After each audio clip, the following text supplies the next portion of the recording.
Hey guys. Oh yeah. Let me take it over. I'm building up a wall. Good evening, ladies and gentlemen. I am Terry with GreenDot Defense and Awareness Training, and this is going to be my review of my personal EDC.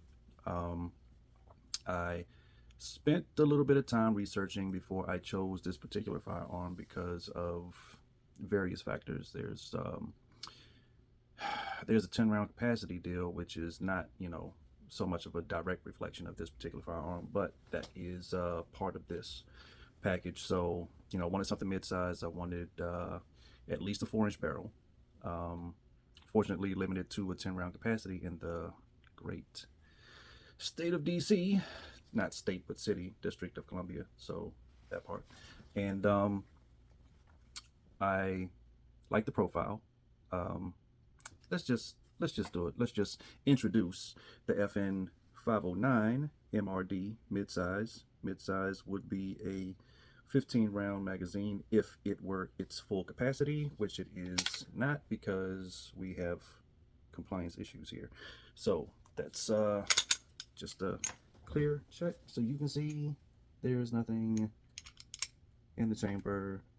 Straight through, mag well, empty, orange follower. There we go. Now let's get into the ergonomics first off, right?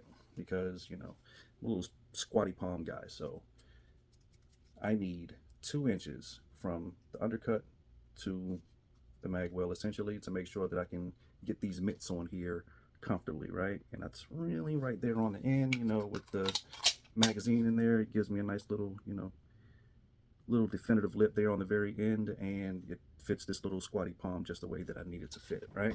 So got that part. The stippling is aggressive, right? I like it, but I like GOON tape better. So that's what we've got wrapped around here, all the way around the handle. And I don't know how well you can see. You can, it gives, hints of the texturing beneath, which I like as well. The tape really is to kind of help with the management of, the palm sweating, because it absorbs to some extent and makes it a little more comfortable to shoot when, we're in 80+ degrees, I suppose. So that does help mitigate that. But onward from the, back straps, right? So it comes with the MRD midsize, comes with 2 back straps. This one is the flatter of the 2, right? I like the flatter profile. And the other one has more of a triangular motion, or maybe like a rib, I guess you could call it, like right down the center there, that protrudes just a little bit, and also kind of sits right in that spot of your palm right there. I like it, but I kind of like the flat back better on this particular situation. So that's what I did. And if you wanted to switch that out, there's a little pin right back here. Is it back there or up here? I forget. But there's a little pin you just knock through, and then this part slides down and off, and you can put the other one back on if you want to, and put the pin back in, and everything is everything. So that part. Again, 4-inch barrel, right? Which is not really a bull barrel, but it is supported. You see that little bit thicker there on the end than the rest of it. So got that part. Picatinny rail, so you can mount your light, which is also nice. Front and rear serrations, which are, pretty grippy. It's easy to get a hold of those and, manipulate it. So you got that part. The sights,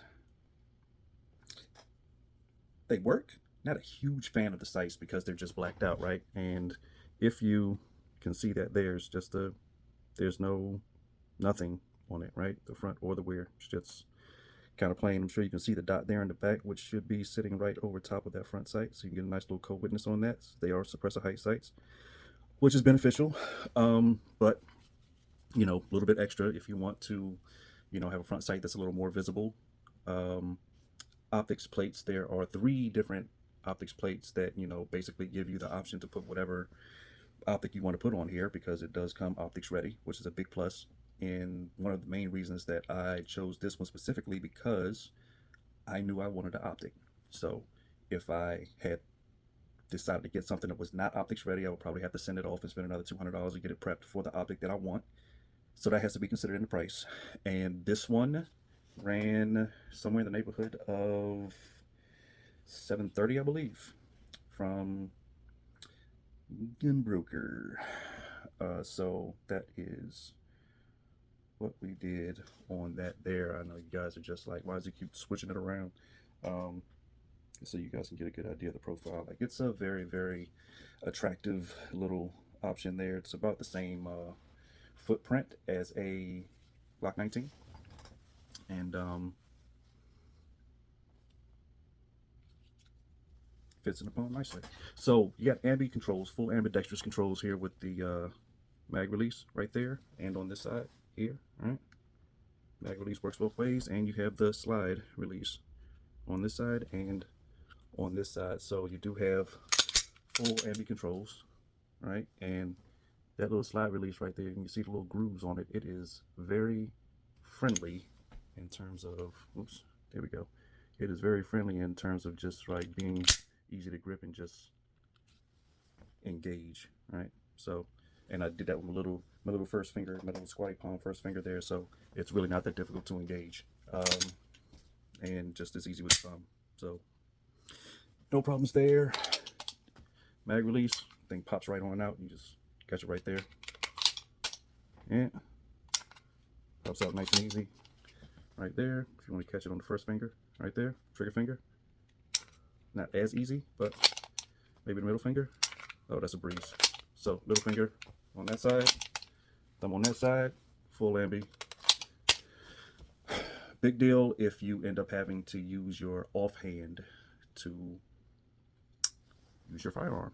So another reason that, you know, I chose this one in particular, because, you know, when things go down, you never know how it's going to work out. So you want something that you can use with both hands if you need to use your offhand. We don't have any real threat of accidentally engaging the slide release in the event that we need to use it. I've never, about, I don't know, roughly 1,500 rounds in, I have not one time accidentally engaged the mag release. So, you know, it sits right in that little pocket there. That's a nice little thumb rest, which is, you know, kind of like a, I guess, an unsuspecting plus, because, you know, that does help you just kind of get a little extra downward right there, and help you with the mitigating your muzzle rise there. So that's another plus. But, you know, back to that little pocket there, there's no real danger of accidentally engaging the magazine release on that side, right? And if you can see on this side, it's really right down. There you go. Right down in there. So, you know, my hand is touching it. It's really like kind of overlapping it, but there's not enough pressure to accidentally engage this so that your magazine pops out while you're, you know, in the act of using it. So, you know, got that. So, takedown for cleaning. Let's pop that out.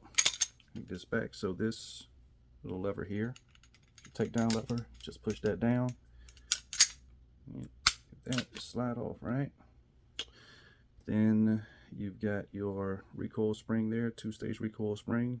Nice for helping, you know, manage the recoil. And forget that part. So underneath of the optic, right, there's a little rubber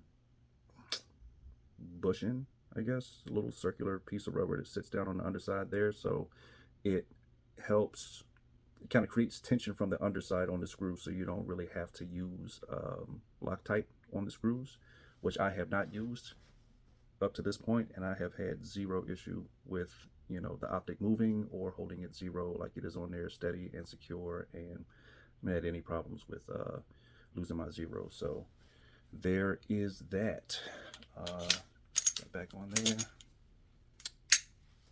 and all good. So, do you guys own the FN509, either the MRD or the tactical? I really do want the tactical though, and as soon as I get out of this area, I fully intend on getting one.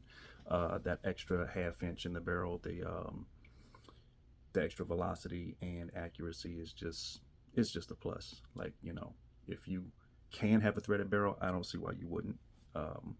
So either way, let me guys know what you think about the FN509, and you know, feel free to let me know what your favorite features are, whether you have the tactical or the MRD. Do you have any other FN pistols? What do you think about them? I'm probably going to end up doing a video on the 510 reasonably soon. I do have the 502. We'll probably do a video on that one as well. Probably not going to get the 545. That is what it is, right? The 545. I probably won't end up getting that one, but oh, you know what? I meant to something else here. Where'd it go? Here. The magazine. Not the magazine. Jeez. The holster. I got the holster from the FN website, right? Which I thought was particularly cool. I like the I changed this though. I didn't necessarily care too much for the one that came with it because this actually protrudes out more. I don't know how well you can see that there. If we bring that back, it sticks out just a little bit more, so it kind of added to the print. I don't necessarily like adding to the print, so we went with a slimmer one there just to kind of flatten that out a bit. Makes it a little less noticeable, but here, I don't know how well you can see that. Crucial concealment, made for the 509, the 510, and the 545, but they left out the 502, which it also works with because the 502 is the same footprint as the 509. So if you are a FN guy, it's a good option for you. Don't really have I'm not sure if they had an option for a light or not. I might have to look back into that one though. So again, let me know if you have an FN 509, 510, 502. Do you like it? Do you love it? Not so much. Let me know. Like, comment, subscribe, guys. We are officially in the game. This is my channel. We're doing this. Thanks for your support. Have a good one.